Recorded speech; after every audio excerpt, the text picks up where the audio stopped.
Hello, you beautiful people. My name is Mark Clough, and this is Conversations with Our Daughter, a limited series podcast wherein my wife Jackie and I chat to our adult daughter Lauren about her experiences of school and life in general prior to a diagnosis of Autism Spectrum Disorder at the age of 16. Now, we love words and we're not easily offended, so you might find some of the language or humour questionable, in which case, thank you for listening and toodaloo. However, if you can look past the occasional lapses into dad jokes and the obvious inadequacies of our recording setup, you'll hopefully get to enjoy some insight into the everyday experience of autism from an eloquent and thoughtful young woman who can see and understand both sides of some of the issues associated with this strange and baffling condition. Anyway, enough of all that. Let's get on with it, shall we? So I'm here with my mum now. Hello. I guess she's the first kind of guest that we've had. So obviously you taught me for quite a while in secondary school, but how did you feel taking me to school initially and to me being at the same school as you? Okay, so we opted you to come to my school for lots of reasons, and I think you've obviously talked about those before, but how did I feel? I knew that a lot of the things that were happening at my school would have been good for you. So I knew that the subjects you really liked, like English and history and art, were really well catered for. So I kind of felt a confidence with some of my colleagues. I knew that there was some really good teaching there.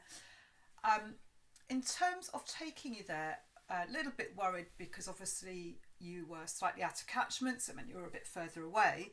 And that meant you were really dependent upon having a lift with me.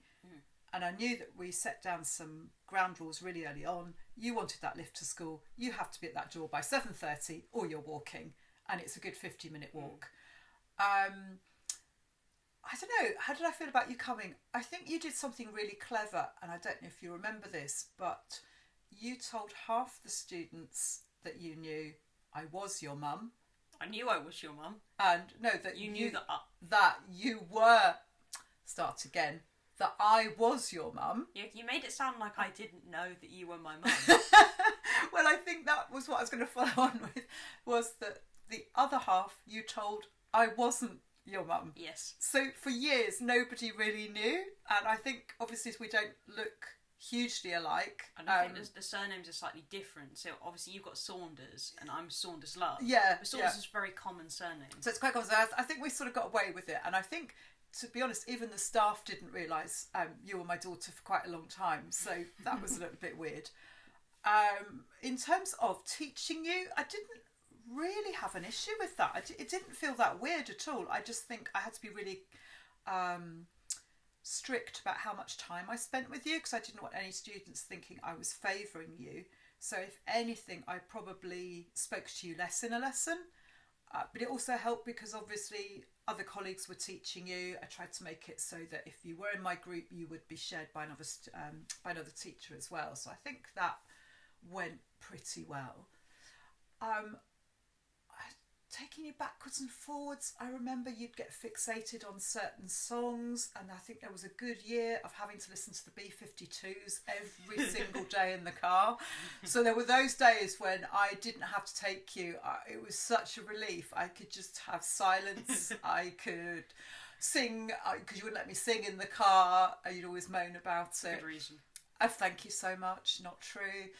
And it was okay. I quite liked having my little buddy coming with me, as long as we were getting on. If we'd had an argument, that could be quite a tense ride to school sometimes. I remember one time I'd made you later than you wanted to leave, and I got in the car and I played Gary Numan, and you're not a massive fan of Gary Numan, and you said, no, you've not made me later than I wanted to leave the house, and now you're playing a Gary Numan song. You made me change the song. Quite right too. My car, my rules.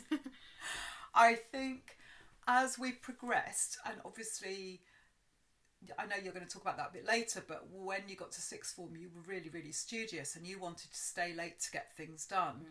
And I remember the frustration of saying to you, right, we're going to leave in 5 minutes, 10 minutes, and I'd be packed up and ready to go, and you were still sitting there, and I was so frustrated. I was just tired. I wanted to get home, and I had to wait for you to faff around and get your bag pack and turn off your computer, whatever it was you're doing. So there were days like that.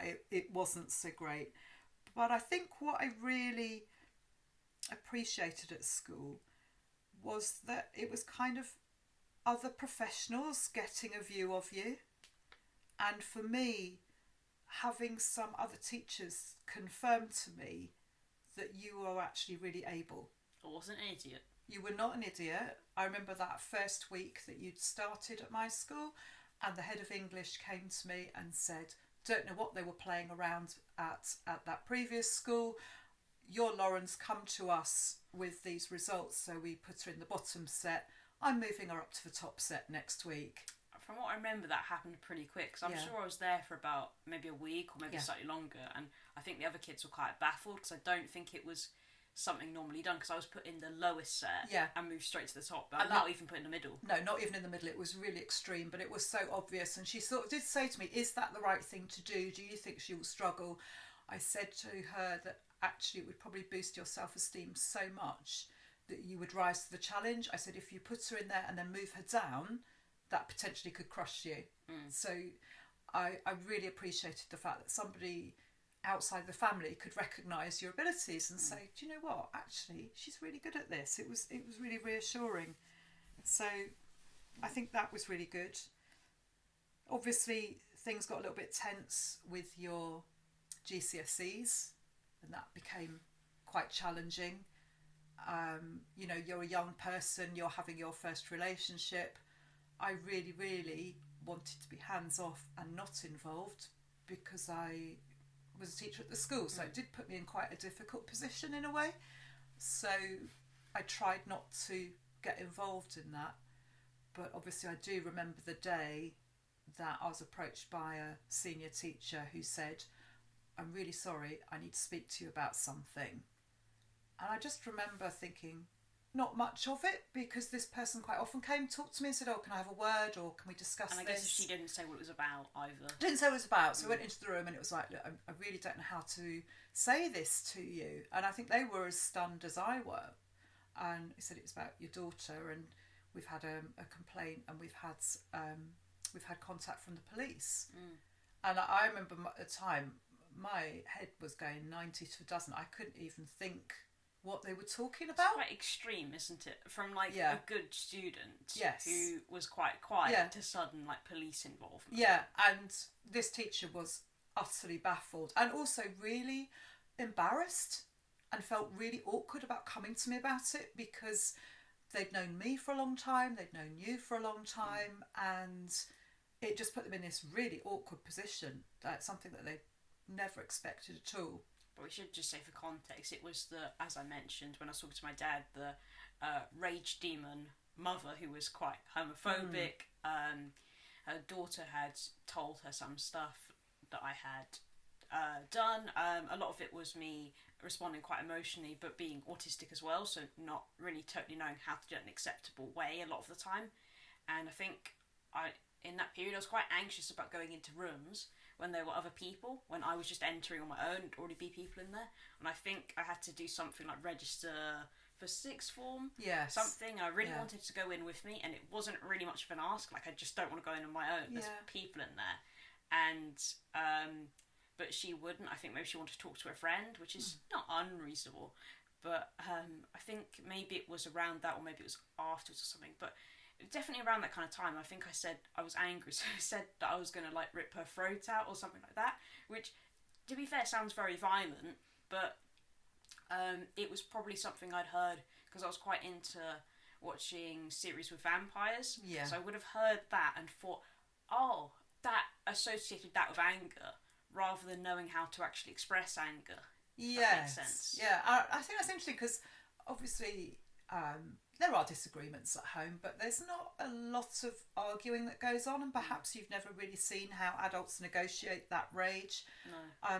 I do remember when you were really young, the TV was on in the background and it was EastEnders, and you were really young, probably only 4, and you came in and there was some argument happening on EastEnders, and you were really upset by it. You couldn't understand why these people were so angry with each other, and to the point that you were in tears, and we had to turn it off. And yes, I think you're right. I think having to negotiate your way in a big secondary school, coming to terms with your sexuality, trying to manage other people, having a first relationship. I mean, it's just a maelstrom, isn't it? It's hard enough for anybody to negotiate. But as we've found out, it's actually quite common for autistic people to just latch onto phrases they've heard, especially in TV programs that they like, and then use them when they don't know how to express that emotion. Yeah. And it's not that I wanted to do any violence towards her. No. I'm not a violent person. I just genuinely did not know how to express anger. To actually really explain what's going on and how you're feeling. So it is extreme when it's inside, isn't it? And you know, you can see how young children get so stressed by things. I suppose it's a little bit like that. It's not, you haven't learned how to regulate that or how to control it. I do remember there was a time when you were at our school, you wrote an essay, and I think you had a cover teacher or a supply teacher, and they were really, really concerned about the essay they'd written. Yes. And they took it to the house office, and they said they thought we needed to get Ed Psych out because you'd written about someone who had been kidnapped and chained up and put in a basement. And again, I got called to your office, and they said, Lauren's written this essay. And I think, fortunately, the head of year at the time was quite an experienced teacher. I think she was laughing as she gave it to me. She said, what do you think? And I looked at it and thought, yeah, it's fairly typical teenage girl, kind of quite emo stuff. And I said, she's also been watching a lot of Buffy the Vampire Slayer. I think it's probably coming from that. So I think, yeah, it's how people understand things and what happens. But I suppose that was the most difficult time at school, that really not knowing what was happening with you and being so concerned. And obviously, being a teacher in the school, you have the powers to summon any student you wish to you. So I sent for you to come to me, and you came in and sat down, and I started asking you about what had happened. Because I think I do remember that quite clearly, because I think obviously you didn't know all of the ins and outs, but you definitely thought I had done something wrong, like I'd crossed some kind of line. It's my memory of it.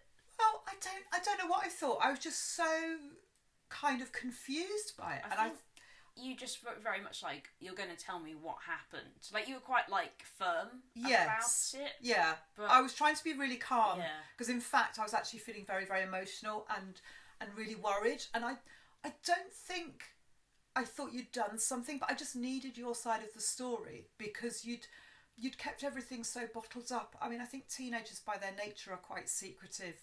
We know that teenagers would make fantastic spies. You know, they've never done anything. They're never out with anybody. They've never gone anywhere. They're never going to tell you anything. But I needed you at that point to be really honest with me, because I said I had been really hands off deliberately, and I was just really thrown by what had happened. But I remember, and I think you're probably about to think about this as well, is that you went as white as a sheet and you ran. I don't remember that. You ran out the room, and I was just left there thinking, what do I do? I've never had this situation. If it was one of my students, if it was somebody else's child, I've got ways of managing it. But this is my own daughter. Do I put an alert out for her truanting, absconding? I don't know where she is. I don't know if you were in the school. I didn't know what had happened. I didn't remember running away. I remember talking to you about it and reluctantly having to explain it. I remember I burst into tears. Yeah. And then I was basically crying the entire time I said it, so I wasn't sounding that clear. But I don't remember running out of the room. No, you ran out of the room. And it was really difficult because, of course, I've got a professional front at school, and then suddenly it's like that's been ripped away. So where did I go? I don't know. I think you just ran back to your lesson. Oh. Or maybe you went to the toilet. I don't know. It's really weird. Like, there's a total blank. Like, I remember a lot of the stuff around that very clearly, but I don't remember running away. You know, you ran out the room before we finished the conversation, and I remember just being like really thrown by what do I do now? Who do I turn to? And I remember at the time as well that suddenly it's just like it was more important for me to be your mum than it was to be a teacher. But you were at school. But I was at school, and I can't remember what happened after that. But then I know the next day we got called down to the year office again because you had disclosed to somebody that you had got a plan for suicide. Oh, it was a school nurse. That's yes. right. And I had to speak to the assistant head of year, who was really lovely, but I was so cross that they approached me in my workplace to do that. I just felt it was so inappropriate, and I'd always stressed the fact that if there was an issue with you at school, they were to phone home and talk to your dad, because I was at work. Yeah. And I think in that instance, I remember we both went to the year office and we sat down and we discussed it. And I was really, really trying to hold everything in. I think both of us were in tears at various points during that discussion. And for the first time ever in my professional working life, I just didn't go to a lesson. And I could do that because it was a sixth form lesson and I knew that they would be fine. But for the first time ever in my professional career, I didn't know it was like that. Yeah, I just couldn't. I could not face just walking into a class. I've managed all sorts of situations before. I've been through bereavement and having to continue to work, and you sort of get a disconnect. So you're doing your job, but you're not really there. It's like in your head there's all sorts of other things going, but you can kind of click into what you're doing. Sorry, you actually look a bit upset there. I just didn't know about that side of it. It's fine. It's a long time ago. And it was really emotional at the time and really challenging. And I remember I didn't work full time back then. So Dad and I had Friday off. And I remember he and I were like, well, we need to go out and discuss the daughter.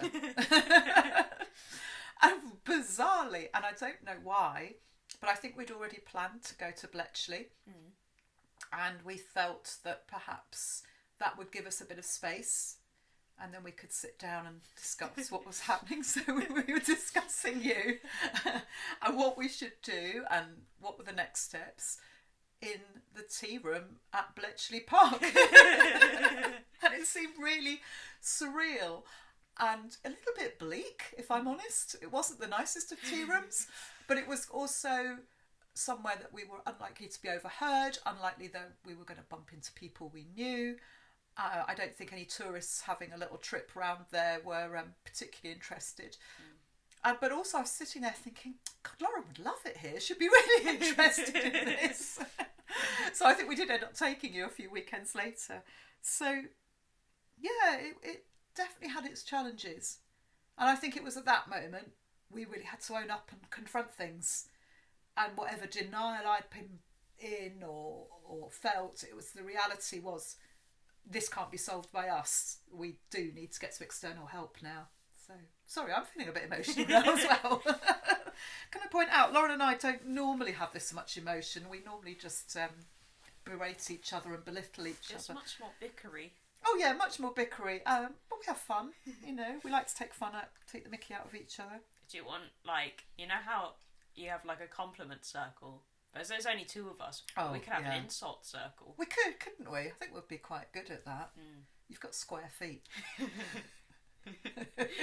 A skinny bitch. And so it goes on. So, yeah, gosh, that was quite a tumultuous time. And then not long after that, we had the whole issue with your brother. Oh, yeah. So, on top of all of that, we received the news that Zach had been assaulted somebody at work, or at school rather, at the special school. He was being excluded. I think assaulted is like quite a strong word from a special needs child didn't know his own strength and accidentally hurt someone. Yeah, and he was in a situation where he was quite stressed and somebody approached him when perhaps they shouldn't have done. And to this day, I'm not 100% sure what happened. And again, it happens as it always does when you're really, really busy doing other things. I think I was in the middle of the school production. I seem to recall we were doing Grease. It must have been because it was not long after you'd sorted things out with me. Yes. And that was kind of in a place where I was like, oh, it was okay because I was removed from a horrible situation. Yeah. But it was not long after that, and then things kicked off with him. Yeah. And again, I just remember that numb feeling. Just, oh my goodness, what happens now? What do we do? What do we do? What do we do? Who do we talk to? And I think the thing that infuriated me the most was the letter they sent home about his exclusion was exactly the same as the letter we would have sent from the school I teach at. And it mentioned something about he had crossed the line, he'd broken the school rules, and I thought, he can't even read. How does he know he's broken the rules? I was so furious about that. I thought the letter was totally inappropriate. And I guess all our focus then was on Zach. I do remember we got our, I don't think I mind if we name him, but we got our American friend Johnny, who's, very good at proofreading, to look at the letter, and, he found so many, grammatical mistakes in it, and also, bits where, the typeface was different, and it was clearly, copy and pasted from a template, but they'd done a really bad job. I know. And again, it was that sudden reality of perhaps even having to own up to my colleagues what had happened and feeling a little bit at sea. And I felt very grateful that I had a lot of support, and there were colleagues saying to me, do this or this. But again, that overwhelming sense of we hadn't actually done anything wrong. So what were your colleagues telling you to do? Well, my first colleague I told, she sort of said to me, are you okay? And I said, no. My son's just been kicked out of school. And she just looked at me and went, you're kidding. And there was that automatic support. I remember talking to another colleague about it, and she said, you never tell us what's going on at home. We have no idea what you're dealing with. And at that point I realised that actually, yes, I did need to be more honest and open, and I didn't always have to be this disconnected professional, that actually what was happening at home was going to impact on me. And if anything, my workplace do need to know that. They do need to acknowledge that. Do you think you're not very good at managing that always? Because you're trying to always be very professional. You don't like to bring too much personal in. Yes, I think so, because I guess over the years I've had to deal with quite a lot of things, and I think you're right, I've developed this persona, which I guess a lot of people do, and I feel with my job it's a little bit like a performance. So I go in there as this teacher, and I perform, and I do maintain that. It doesn't mean that I don't have a joke, doesn't mean that I don't have a laugh, but I'm not 100% me at work. There's always a little bit of me that's guarded and wants to keep it personal. And I think some of that is because, yes, you were at my school, so therefore I needed to protect you as well. So yeah, interesting times. I remember the attention being on him quite a lot for that period, and a little bit of well, hey, I just had loads of stuff happening. Yeah. Now it's on him. Yeah, hang on a minute. And he's taken the attention away from me again. Can you see why we didn't have 3 children? Totally. But I just remember it was quite tumultuous, during that period, because I don't know if people were telling you, but I think maybe you had some colleague who's saying, oh, have you considered legal action? And I mean, yes. You didn't in the end, because we don't know if there would have been any kind of that would have actually worked for that case. No, I think we did have recourse to that, but at the same time it didn't feel like it was going to help anything. I mean, I'm furious about the financial impact it's had on us, but there was lots and lots of meetings and quite a lot of you ended up quite upset, angry about it as well, because it wasn't, people weren't being reasonable in their decisions. I think Dad was going to quite a lot of meetings at that point. There was a huge amount of meetings, and then it was literally what do we do? And I think, yes, like you said, all the attention was on him again, but my goodness, you just continued. And I was so proud of you, because obviously doing GCSEs, you knuckled down. I mean, I never really remember having to tell you to do your homework. I remember the first time you got homework and I explained that you needed to do it, and after that it was like, oh yeah, okay, fine, that's my homework.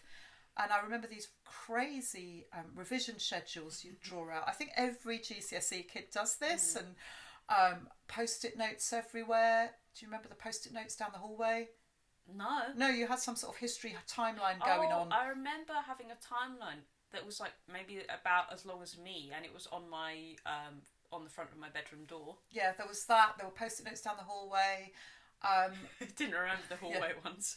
we'd had the loft built at that point, which was brilliant because that meant you'd got somewhere to study and you'd got somewhere you could leave things out without things being interfered with. And most of the revision you would get on with by yourself, but I remember you sort of had all sorts of spreadsheets and cross-referencing and which past exam papers have I done before, and what marks did I get on them. And I think the only things I really had to support you with was maths, which was challenging, and graphics, because you had quite a lot of revision for that one, and it was very, very alien to me coming from an art background. Oh, it was not. Yeah, it was weird, the graphics one. It didn't feel very creative. No, and that great big discussion about cardboard and board and card and what was what. It was mad. Completely mad. So, you at school, it was interesting because I wasn't teaching full time, so I used to have to come and pick you up on a Friday. And I remember... Oh, I did Sci-Fi and Fantasy Club for That's right, yeah, that's what I was going to talk about. So you did Sci-Fi and Fantasy Club, and I thought, oh, perfect, she's got somewhere with her weird little geeky friends. And I felt a kind of reassurance. And I think that's one of the reasons I like the school I'm at, that there's such a variety of children that everybody finds somebody. No matter what little niche thing you're into, somebody will be thinking along the same lines. So I thought, fantastic, she'll do Sci-Fi and Fantasy Club. It was on a Friday, and I would have to come and pick you up at the end of it. And it was the last Friday before Christmas, so the school had broken up, and for whatever reason the teacher decided to do the club anyway. And I remember it was quite bleak. It might have even started to try to snow. And I, for whatever reason, was running late, which was unlike me. And I pulled up, and the school was deserted, and it was just you perched on this bollard. And oh, my heart ached. I just thought, oh, poor Lauren, all alone. This abandoned child in this grey building, this grey environment. Do you know what? You didn't give two stuffs. You were perfectly happy. You were absolutely fine in your own little world. So I was projecting all those feelings onto you. You didn't feel that at all. You were absolutely fine, completely happy with it all.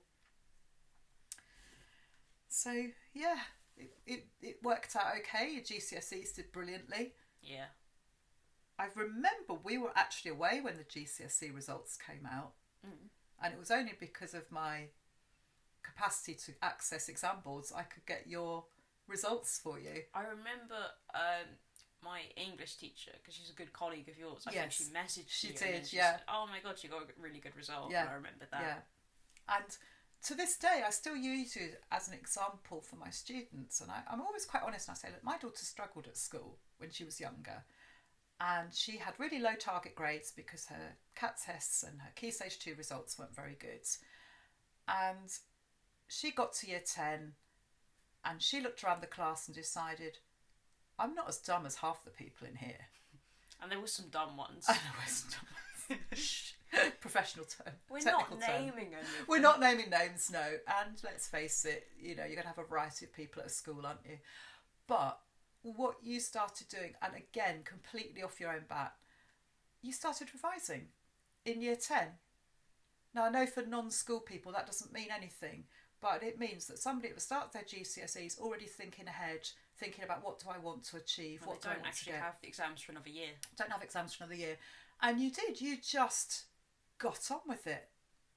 And it was such a sort of revelation, and it's like, that's your way of learning. You keep us waiting till the last possible moment. You've done it with everything. Learning to walk, learning to read, learning to ride a bike. It's like you have attempts at it, and then it's like, oh no, that's not for me. But not learning to talk. No, learning to talk you always had. Talking, I don't really remember you not talking, I'll be honest. Quite exhausting. Never remember you not talking. But everything else, it's always taking you a little bit longer to get the hang of it. But then when you do, you fly with it. And it's trying to remember that and to think, oh, I can do this. I'm quite capable. So how did you find having me as a teacher? Quite strange. I don't think I totally liked it. Especially in sort of GCSE. I think I found it quite odd because like what I was supposed to call you in the classroom. Oh, You're yeah. my mum, and I was like, I'm not gonna call you Miss. That's really weird. Yeah. And you just read out the register, and it was just the kids would say yes, Miss, and I'm like, I'm not saying yes, Mum, because all the kids are gonna look at me. So I just say yes, things like that. I think I found it difficult because you couldn't always help me in the lesson as much because you didn't want to give too much time to me, and sometimes it was a bit difficult because. Other people have kind of said to me, "Oh, I imagine it must have been really easy. You had your mum and she could give you good grades." But if anything, you were much harsher on me because you could be, because the other kids were not your kids, so you couldn't say, "I don't like that. That's not as good as your other work. Redo it." Whereas you could say that to me, and you did. And I think also people would say to me, "Oh, I bet you get loads of help at home," and all the rest of it. I don't really remember doing much with you at home. Not much. No, I mean, when you were a little kid, we did loads of stuff together. But once it got to your GCSEs, I really felt it was quite important. It was your work. And again, people outside education won't realise this, but when you are teaching a relative, you have to sign all sorts of disclaimers that, and recognise that you have taught them. So I was really strict about that because we had another colleague with a daughter also at school at the same time, and we were very compliant about making sure we weren't grading your work, so it was completely fair and above board, so that if anybody came in we could say how we'd done it. So because I'm always so anxious for self-improvement and so keen to receive constructive criticism, Lauren, you've obviously downgraded me as a parent and I've been rated as adequate, which I'm a little bit cross about. Where do you place me as a teacher? As a teacher? Well, I didn't enjoy massively being taught by you all the time because you're my mum, but it was a bit weird. I don't want to make you feel too good about yourself, Why? That's a bit mean. I've just said some lovely things about you. A minus. Okay, I'll take that. How do I get to an A? I guess just never have any bad students and never have to discipline anyone. Yeah, but that doesn't make you bad, does it? If you have to discipline someone, that means you're following through. I guess we've all got room for improvement. Yeah. Fair you enough. won't improve otherwise. You'll just think you're perfect otherwise. Oh, I know I'm not. I'm always full of self-doubt. You might not see it, but all the time. And I know we were joking earlier, but you talked about how could we have been better parents, and you said, "Oh, not make any mistakes." So that's just not going to happen, is it? So that's been a little bit more emotional than I expected. I imagine it's just like this when you talk to your dad, isn't it? So I guess we've got to go off and do arty things now. Yeah. All right, let's art. Bye now. Bye. Thank you very much for listening, and a very special thank you to Leona Fensom and Terry Lee for their technical support.